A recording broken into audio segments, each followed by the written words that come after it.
Você é chamado para pertencer, não somente para crer.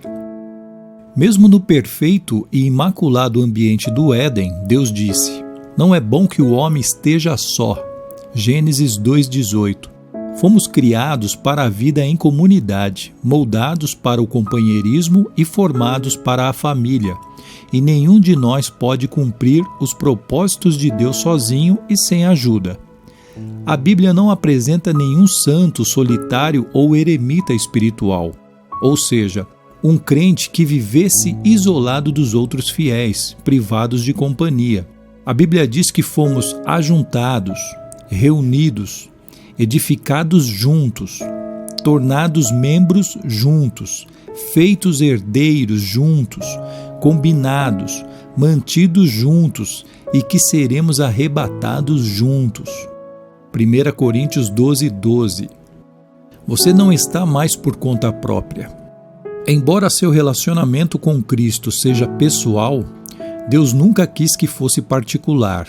Na família de Deus, você está unido a todos os outros fiéis e faremos partes um dos outros por toda a eternidade. A Bíblia diz: "Em Cristo nós, que somos muitos, formamos um corpo, e cada membro está ligado a todos os outros." Romanos 12:5. Seguir a Cristo inclui pertencer, não apenas crer. Somos membros do seu corpo, a Igreja. Observa C.S. Lewis que a palavra membro é de origem cristã, mas foi esvaziada de seu significado original. Romanos 12:5. As lojas oferecem descontos a membros e os anunciantes usam os nomes desses membros para criar listas de mala direta. Nas igrejas, tornar-se membro significa simplesmente adicionar um nome a uma lista, sem nenhum requisito ou expectativa. Pela perspectiva de Paulo, ser membro da igreja significa ser um órgão vital de um corpo vivo, parte indispensável e inseparável do corpo de Cristo. Romanos 12:4-5. Precisamos restabelecer e praticar o significado bíblico dessa palavra. A igreja é um corpo, não é um edifício, um organismo, não uma organização. Para que os órgãos do corpo humano cumpram o seu propósito, precisam estar conectados ao corpo. O mesmo ocorre com você, como parte do corpo de Cristo. Você foi criado para uma função específica, mas perderá esse segundo propósito para a sua vida se não fizer parte de uma igreja local. Você descobre seu papel nesta vida pelo relacionamento que mantém com os outros. A Bíblia diz: "Assim somos como as várias partes do corpo humano. Cada parte tem o seu significado no corpo, visto como um todo, mas não ao contrário. O corpo de que estamos falando é o corpo formado pelas pessoas escolhidas por Cristo. Cada um de nós encontra significado e função como parte desse corpo. Não podemos ser como um dedo decepado que não tem valor." Romanos 12:4-5. Se um órgão é de alguma forma desligado do corpo, fica paralisado e morre. Ele não pode existir por si mesmo, nem você.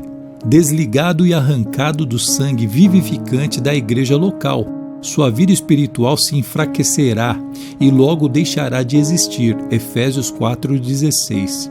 Por isso, o primeiro sintoma de declínio espiritual é normalmente o comparecimento irregular aos cultos e às outras reuniões dos irmãos na fé. Sempre que nos tornamos descuidados com a comunidade de irmãos, todo o restante também começa a desmoronar. Ser membro da família de Deus não é irrelevante nem algo a ser negligenciado. A igreja é o plano de Deus para o mundo. Jesus disse: "Edificarei a minha igreja, e todas as forças do inferno não prevalecerão contra ela." Mateus 16:18. A igreja é indestrutível e existirá eternamente. Ela sobreviverá ao universo, assim como sua função nele. A pessoa que diz: "Não preciso de igreja", é soberba e ignorante. A igreja é tão importante que Jesus morreu na cruz por ela. Cristo amou a igreja e deu a sua vida por ela. Efésios 5:25. Na Bíblia, a igreja como um todo é chamada a noiva de Cristo e o corpo de Cristo. 2 Coríntios 11:2. Não consigo imaginar alguém dizendo para Jesus: eu te amo, mas não gosto de tua noiva. Ou, eu te aceito, mas rejeito o teu corpo. Mas é isso que fazemos quando desprezamos e depreciamos a igreja ou reclamamos dela. Em vez disso, Deus nos manda amar a igreja, tanto quanto Jesus a amou. A Bíblia diz: amém, sua família espiritual. 1 Pedro 2,17. Lamentavelmente, muitos cristãos usam a igreja, mas não a amam. A comunidade local. Salvo em poucas e importantes exceções, como quando alude a todos os fiéis ao longo da história, a palavra igreja é utilizada na Bíblia quase sempre para se referir a uma comunidade visível e local. O Novo Testamento parte do princípio de que o membro pertence à comunidade local. Os únicos cristãos que não pertenciam aos grupos locais eram aqueles sob a disciplina da igreja, os quais eram removidos da comunidade depois de flagrados em pecados. 1 Coríntios 5:1-13. A Bíblia diz que o cristão sem a igreja local é como um órgão sem o corpo, a ovelha sem o rebanho ou criança sem a família. É uma situação anormal, como dá a entender a Bíblia quando diz: e pertencem à casa de Deus como todos os outros cristãos. Efésios 2:19. Os valores de hoje que advogam a independência e o individualismo criaram muitos órfãos espirituais, os crentes peregrinos ou os sem igreja, que ficam circulando de uma igreja para outra, sem filiação, responsabilidade ou compromisso. Muitos creem que é possível ser um bom cristão sem se unir ou mesmo frequentar uma igreja local. Mas Deus discorda veemente. A Bíblia oferece muitas razões irrefutáveis para sermos ativos e comprometidos numa comunidade local. Por que você precisa da família eclesiástica? A família eclesiástica identifica-o como cristão verdadeiro. Não posso afirmar que sou um seguidor de Cristo se não sou comprometido com um grupo específico de discípulos. Jesus disse: o amor de vocês uns pelos outros provará ao mundo que vocês são meus discípulos. João 13:35. Quando nos reunimos em amor, como uma família na igreja, com diferentes formações, raça e posição social, levamos ao mundo um poderoso testemunho. Gálatas 3:28. Você não é o corpo de Cristo isoladamente. Precisa de outros para expressar essa condição juntos, não separados. Somos o corpo do Senhor. 1 Coríntios 12:27. A família eclesiástica retira-o do isolamento egoísta. A igreja local é a sala de aula onde você aprenderá a se relacionar com a família de Deus. É o laboratório para a prática do altruísmo e do amor compassivo. Como membro ativo, você aprende a se interessar pelos outros e compartilhar suas experiências. Se uma parte do corpo sofre, as demais partes sofrem com ela. Ou se uma parte é honrada, as demais compartilham de sua honra. 1 Coríntios 12:26.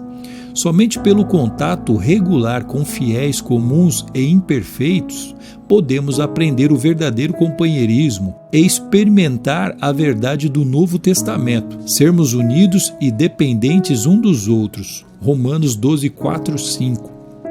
O companheirismo bíblico compreende sermos tão comprometidos uns com os outros quanto o somos com Jesus Cristo. Deus espera que entreguemos nossa vida uns pelos outros. Muitos cristãos que conhecem João 3,16 desconhecem 1 João 3,16. Nisso conhecemos o que é o amor. Jesus Cristo deu a sua vida por nós e devemos dar a nossa vida por nossos irmãos. Esse é o tipo de amor sacrificial que Deus espera que você demonstre pelos outros irmãos. Uma disposição para amá-los da mesma forma que Jesus o amou. A família eclesiástica ajuda a desenvolver músculos espirituais. Você jamais chegará à maturidade apenas comparecendo aos cultos de adoração como espectador passivo. Somente a participação nas ilimitadas atividades da igreja local desenvolve a musculatura espiritual. A Bíblia diz: à medida que cada parte realiza o seu trabalho em especial, ela coopera para o crescimento das outras partes, para que todo o corpo esteja saudável, crescendo e cheio de amor. Efésios 4,16. As expressões uns aos outros ou uns dos outros são usadas mais de 50 vezes no Novo Testamento. Recebemos ordem para amar uns aos outros, orar uns pelos outros, incentivar uns aos outros, admoestar uns aos outros, saudar uns aos outros, servir uns aos outros, ensinar uns aos outros, aceitar uns aos outros, honrar uns aos outros, carregar os fardos uns dos outros, perdoar uns aos outros, submeter-nos uns aos outros e sermos dedicados uns aos outros, além de muitas outras obrigações mútuas. Isso é ser membro, do ponto de vista bíblico. Estas são as responsabilidades familiares que Deus espera que você cumpra na comunidade local. Com quem você vem agindo dessa forma? Pode parecer mais fácil ser santo quando não há mais ninguém por perto para frustrar suas preferências, mas essa é uma santidade falsa, que não foi posta à prova. O isolamento é deliberadamente enganoso. É fácil nos enganarmos, pensando sermos maduros quando não há ninguém para nos contestar. A verdadeira maturidade manifesta-se nos relacionamentos. Precisamos mais que da Bíblia para crescer, precisamos de outros irmãos. Crescemos mais fortes e mais rapidamente, aprendendo uns com os outros e sendo responsáveis uns pelos outros. Quando os outros compartilham o que Deus está lhe ensinando, também aprendemos a crescer. O corpo de Cristo precisa de você. Deus tem uma função específica para você na família cristã. Isso se chama ministério, e o Senhor lhe concedeu talentos para essa missão. Um dom espiritual é dado a cada um de nós, visando ajudar toda a igreja. 1 Coríntios 12, 7. A comunidade local é o lugar planejado por Deus para que você descubra, desenvolva e utilize seus talentos. Você até pode ter um ministério mais abrangente, mas será algo adicional ao seu serviço no corpo local. Jesus não prometeu edificar seu ministério, prometeu edificar a igreja dele. Você participará na missão de Cristo no mundo. Enquanto Jesus andou entre os homens, Deus trabalhou por meio do corpo físico de Cristo. Nos dias de hoje, usa o corpo espiritual de seu Filho. A igreja é o instrumento do Senhor neste mundo. Não devemos apenas ser exemplo do amor de Deus, amando-nos uns aos outros. Devemos também transmiti-lo em conjunto ao restante do mundo. Esse é um privilégio maravilhoso concedido a todos nós. Como membros do corpo de Cristo, nós somos suas mãos, seus pés, seus olhos, seu coração. Ele realiza sua obra no mundo por meio de nós, e cada um tem uma contribuição a dar. Paulo afirma: Ele criou cada um de nós por meio de Cristo Jesus, e a Ele nos unimos nessa obra grandiosa, a boa obra que Ele deseja que executemos e que faremos bem em realizar. Efésios 2:10. A família eclesiástica irá impedi-lo de retroceder. Nenhum de nós está imune à tentação. Nas circunstâncias apropriadas, você e eu somos capazes de cometer qualquer pecado. Jeremias 17:9. Deus sabe disso, então nos atribuiu individualmente a responsabilidade de mantermos uns aos outros no caminho certo. A Bíblia diz: encorajem-se uns aos outros todos os dias, de modo que nenhum de vocês seja endurecido pelo engano do pecado. Hebreus 3:13. Não é da sua conta, não é uma frase cristã. Somos chamados e recebemos a ordem para nos envolvermos com a vida um dos outros. Se você conhece alguém que se mostra espiritualmente inconstante nesse exato momento, é sua responsabilidade procurá-lo e trazê-lo de volta à comunhão.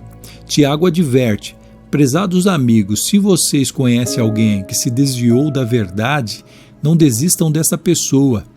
Façam tudo para trazê-la de volta e terão resgatado uma vida preciosa da destruição e impedido que ela se afaste de Deus. Tiago 5, 19 e 20. Um benefício relacionado à igreja local é que ela também proporciona a proteção espiritual de líderes devotos. Deus atribui aos pastores a responsabilidade de guardar, proteger, defender e cuidar do bem-estar espiritual de seu rebanho. Atos 20, 28 e 29. A responsabilidade deles é zelar pela alma de vocês, e eles sabem que devem se responsabilizar por isso diante de Deus. Hebreus 13, 17. Satanás exulta ao ver fiéis afastados, desligados da vida do corpo, isolados da família de Deus e independentes para com os líderes espirituais, pois sabe que tais crentes são indefesos e impotentes contra suas estratégias. Está tudo na igreja. Em meu livro, Uma Igreja com Propósitos, explico como fazer parte de uma igreja saudável é essencial para viver uma vida saudável. Espero que você também leia este livro, pois ele o ajudará a compreender como Deus planejou a igreja especificamente para auxiliá-lo a cumprir os 5 propósitos que ele tem para a sua vida. Ele criou a igreja para satisfazer suas 5 necessidades mais importantes: um propósito para o qual viver, pessoas com quem viver, princípios pelos quais viver, uma profissão para se sustentar e força para seguir vivendo. Não há outro lugar no mundo em que você possa achar esses 5 benefícios em um só lugar. Os propósitos de Deus para a igreja são idênticos aos 5 propósitos que Ele tem para você. A adoração ajuda-o a se concentrar em Deus. A comunhão ajuda-o a enfrentar os problemas da vida. O discipulado ajuda-o a fortalecer a fé. O ministério ajuda-o a descobrir seus talentos e o evangelismo ajuda-o a cumprir sua missão. No mundo não há nada que se compare à igreja. Sua escolha. Sempre que uma criança nasce, torna-se automaticamente parte de uma família universal dos seres humanos. Mas essa criança também se torna membro de uma família específica, onde será nutrida, cuidada e crescerá forte e saudável. O mesmo ocorre do ponto de vista espiritual. Quando você nasce de novo, torna-se automaticamente parte da família universal de Deus, mas também precisa se tornar membro de uma versão local da família de Deus. A diferença entre frequentar uma igreja e ser membro dela está no comprometimento. Os frequentadores são espectadores que ficam à parte. Os membros envolvem-se no ministério. Os frequentadores consomem. Os membros contribuem. Os frequentadores querem os benefícios que a igreja propicia, sem participar das responsabilidades. São como casais que querem viver juntos sem o compromisso do casamento. Por que é importante filiar-se a uma igreja local? Porque isso prova que você está de fato comprometido com irmãos e irmãs espirituais, não somente na teoria. Deus quer que você ame pessoas reais, não pessoas ideais. Você pode passar a vida inteira buscando a igreja perfeita, mas jamais a encontrará. Você foi chamado para amar pecadores imperfeitos, assim como Deus faz. No livro de Atos, os cristãos de Jerusalém eram bem específicos em seu compromisso uns com os outros. Eram dedicados à comunidade. A Bíblia diz: eles se dedicavam ao ensino dos apóstolos e à comunhão, ao partir do pão e às orações. Atos 2:42. Hoje, Deus espera que você se comprometa com as mesmas coisas. A vida cristã é mais que apenas um compromisso com Cristo. Inclui o compromisso com os outros cristãos. Os cristãos da Macedônia compreenderam isso, como Paulo relata. Primeiro, eles deram a si mesmos ao Senhor e depois, pela vontade de Deus, eles se deram a nós também. 2 Coríntios 8:5. Tornar-se membro de uma igreja local é o passo que vem naturalmente a seguir, uma vez que você tenha se tornado filho de Deus. Você se torna cristão ao se comprometer com Cristo, mas se torna membro de uma igreja ao se comprometer com um grupo específico de fiéis. A primeira decisão traz a salvação, a segunda, a comunhão. Pensando no meu propósito de vida, tema para reflexão: sou chamado para pertencer, não apenas para crer. Versículo para memorizar: assim também em Cristo nós, que somos muitos, formamos um corpo, e cada membro está ligado a todos os outros. Romanos 12:5.